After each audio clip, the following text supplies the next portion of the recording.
మహాపరిశుద్ధుడు అయిన తండ్రి, ప్రేమగల దేవా, మీ పవిత్ర పాదములకు హృదయపూర్వకంగా వందనాలు. నాకిచ్చిన మహా గొప్ప రక్షణ, నిత్య జీవానికై వందనాలు చెల్లిస్తూ ఈ సమయాన్ని దీవించమని ప్రభువైన యేసుక్రీస్తు నామములో స్తుతించి ప్రార్థించి వేడుచున్నాము తండ్రి. ఆమెన్. సెప్టెంబర్ 14 ఎడారిలో సెలయేర్లు అనుదిన ధ్యానమాలిక. నన్ను వెంబడింపగోరువాడు తన్ను తాను ఉపేక్షించుకుని తన సిలువ ఎత్తుకుని నన్ను వెంబడింపవలెను. మార్క్స్ వార్త 8వ అధ్యాయం 34వ వచనం. దేవుడు నన్ను భుజాన వేసుకోమన్న సిలువ అనేక రకాలైన ఆకారాలలో ఉండవచ్చు. ఇంకా ఘనమైన సేవ చేయడానికి నాకు సామర్థ్యం ఉన్నప్పటికీ తక్కువ పరిధిలో ఏదో అల్పమైన సేవ చేయడానికి మాత్రమే నాకు అవకాశం దొరకవచ్చు. ఫలితం ఇవ్వని పొలాన్నే సంవత్సరం తర్వాత సంవత్సరం పండిస్తూ ఉండవలసి రావచ్చు. నాకు కీడు చేసిన వాళ్ళ గురించి ప్రేమ, దయగల ఆలోచనలే తప్ప వేరే విధంగా ఆలోచించకూడదని ఆజ్ఞ రావచ్చు.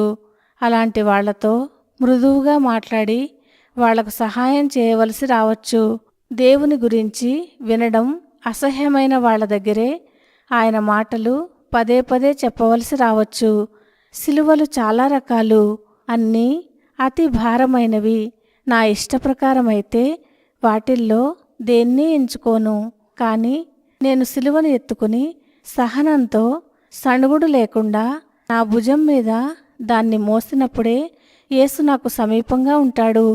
ఆయన నన్ను సమీపించి నా జ్ఞానాన్ని పరిపక్వం చేసి నాలో శాంతిని నింపి నా ధైర్యాన్ని పెంచి కష్టమైన నిష్ఠూరమైన నాలోని శక్తి ఇతరులకు ఉపయోగపడేలా చేస్తాడు.